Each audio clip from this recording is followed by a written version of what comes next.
Have you ever wondered what you're supposed to do when you drop your phone and it doesn't boot up? Or what are you supposed to do with your old iPad when your grandma gives you a new one? Are you supposed to throw the old one away? Have a bit of fun taking it apart or snapping it in half? Or give it to your younger brother and risk him finding your old photos, only to realize that you were way into Harry Potter in middle school? Okay, maybe that last one was just me, but it's tough to know what to do when you have old or aging electronics. Well, hey guys, my name is Sam, and this is the FutureMaker Lab, and I have with me today a broken tablet. We actually broke this a couple months ago and have since ordered a new one, but we thought it would make a great opportunity to talk to you guys about some of the ways you can safely dispose of your electronics and keep your passwords safe, as well as demonstrate some of the ways you should not dispose of electronics. This is how to safely destroy a tablet.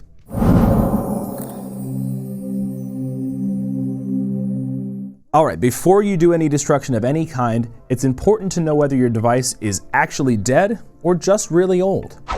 A lot of old devices take longer to power on or charge to a usable state than new devices do, so it's important that you plug in your device and let it charge for a few hours before just chucking it.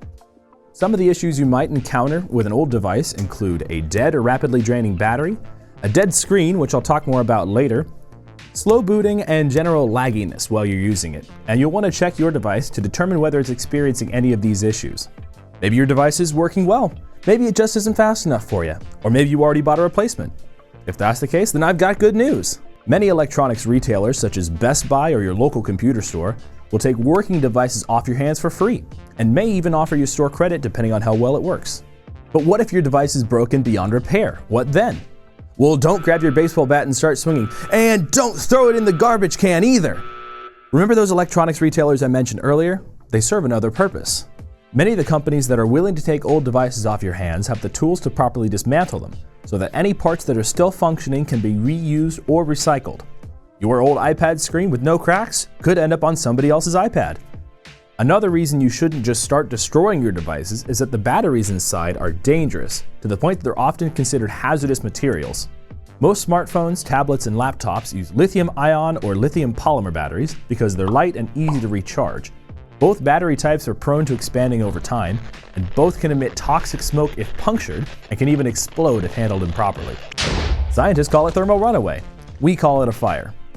These batteries are dangerous, and it's important to use a battery recycling program or just leave it to the professionals at the electronics store. Your device will also have a storage drive inside that is or was used to store all your photos, videos, music, and other apps inside.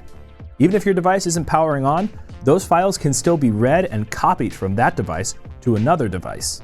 If you just broke your phone and are looking to get up and running really quick, this may come as good news for you. But if you don't want anyone viewing your information or stealing it in any way, you may be concerned.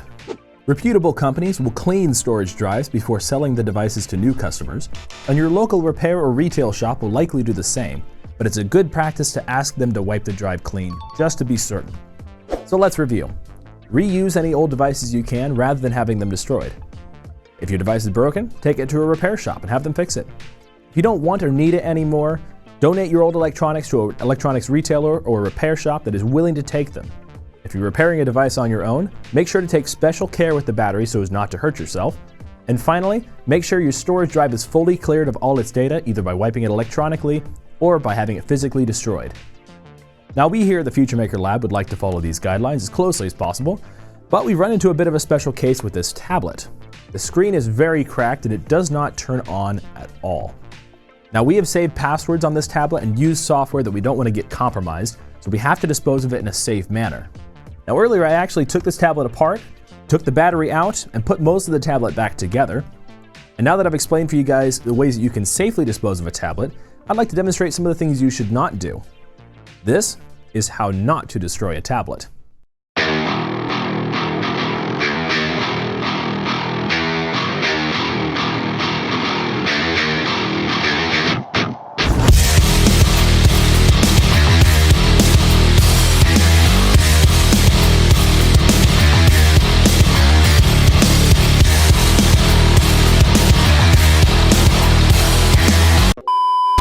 Okay, I may have gone a little overboard on the destruction there, but I want to remind you guys not to destroy your electronics like this, and to use the proper channels instead.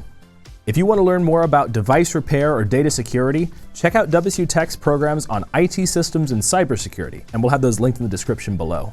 If you found the information in this video helpful, give us a like, and let us know in the comments if you've ever recycled or destroyed any of your old electronics.